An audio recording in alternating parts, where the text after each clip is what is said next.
deficit in our budget, and we have one item that we can change that. So if you remove that, and it's going to go as quickly as possible, there's a lot you can do to ensure that we even stop importation of fuel and associated products. And I'm sure there's ways I've met the people in that sector, and I've told them, like she requested, using merit, I'm going to assemble the Nigerians that are fast, competent in that sector that I'm going to bring on board, and we will deal with that issue as quickly as possible. Thank you very much, Your Excellency.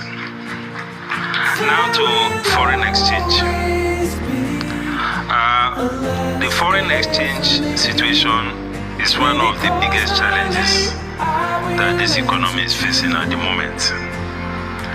We are grappling with high volatility. We are grappling with liquidity crisis.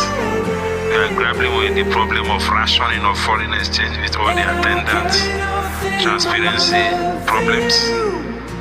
So how exactly will you deal with this problem of foreign exchange? And how quickly are we going to see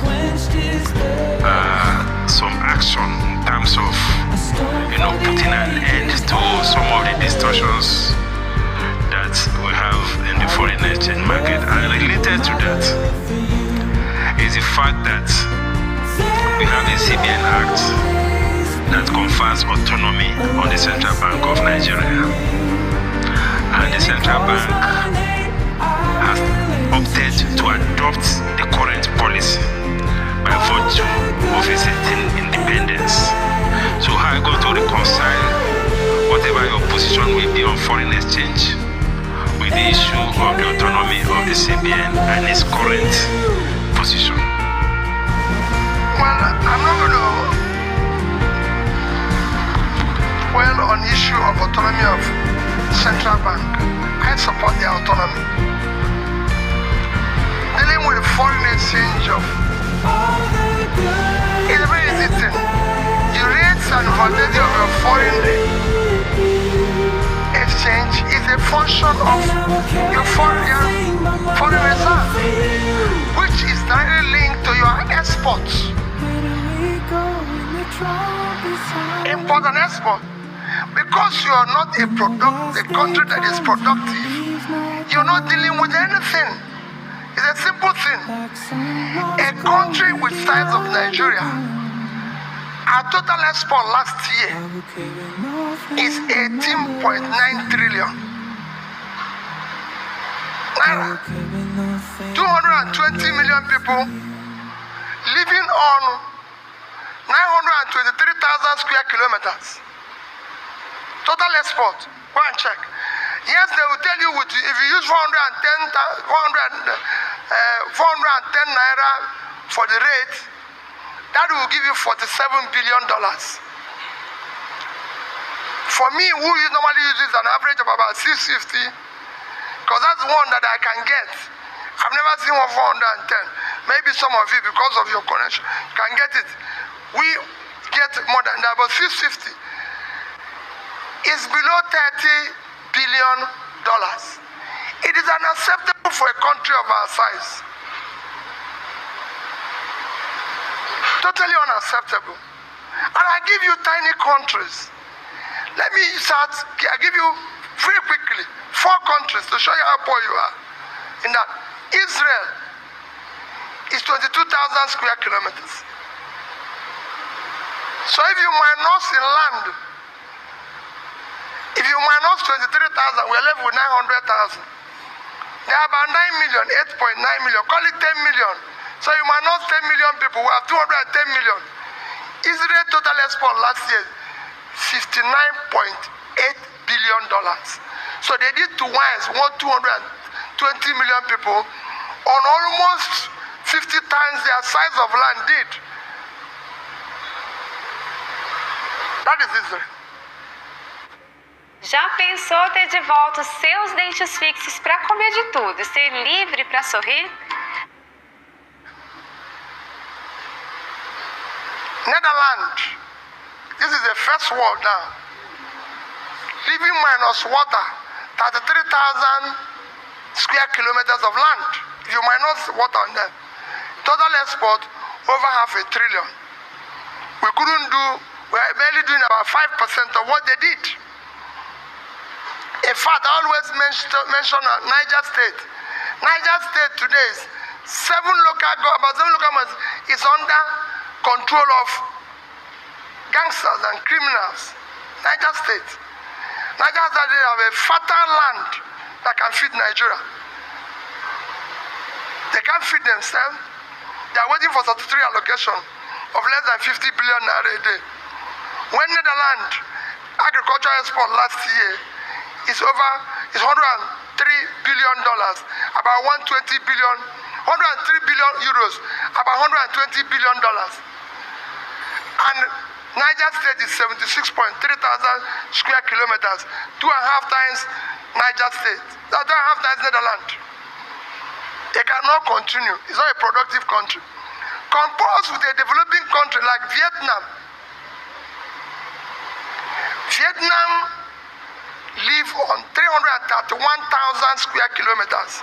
So a third of our land and about 100 million below our population. Their export last year is over $350 billion. That is how you control and bring stability in your currency. You have to export, you have to earn dollars. We cannot be dependent 80% on oil that gives us less than $20 billion. Bangladesh did $36 billion clothing. They did twice what we earn from oil, from clothing. That people can do everywhere, in our band, everywhere. We're not producing anything. Of the 350 I told you that Vietnam did, 90% is manufactured goods. Electronics is something billion, clothing, 32 billion, footwear, almost more than what we earn from oil. What a minute. We're not doing anything. We're not producing anything. So we can't continue that way.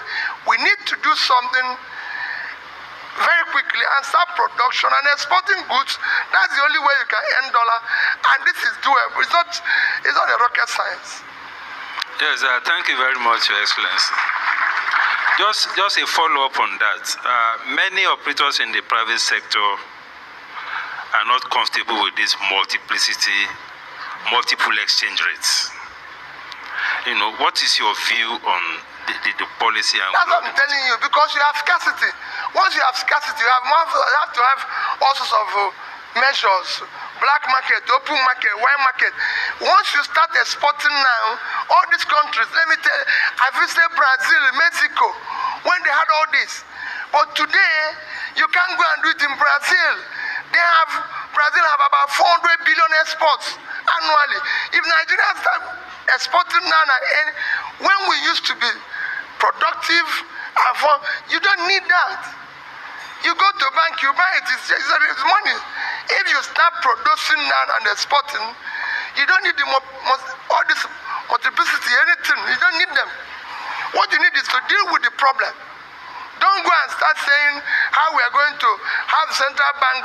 Once there's scarcity, once you don't have anything, there's bound to be black market, open market, white market. But once it's open, everybody can see it. Remember, there's a time everyone and each of us here knew people who worked in Nitel. I don't know whether anybody can remember Nitel again. No. Once the moment mobile phone and everything came, everybody threw. So I've lived in this country when you go to a bank, they will be begging you to buy BTA. They were looking for somebody. As a businessman in this country, bank were begging me to come and open LC. Then I saw when it is impossible to do anything. What you need is people are stealing your oil. Just to show you how that can be regulated. Angola, beginning of this year, Angola, their rate was about 600 to $1. At the high oil price, it came down to 400 and something. But your own couldn't happen because you are the only OPEC country that was not meeting its quota apart from Venezuela because of sanction. Your oil is being stolen.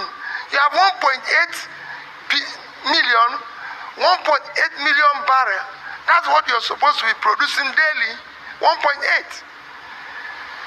In the entire August, your production was 975. You were losing 825 every day.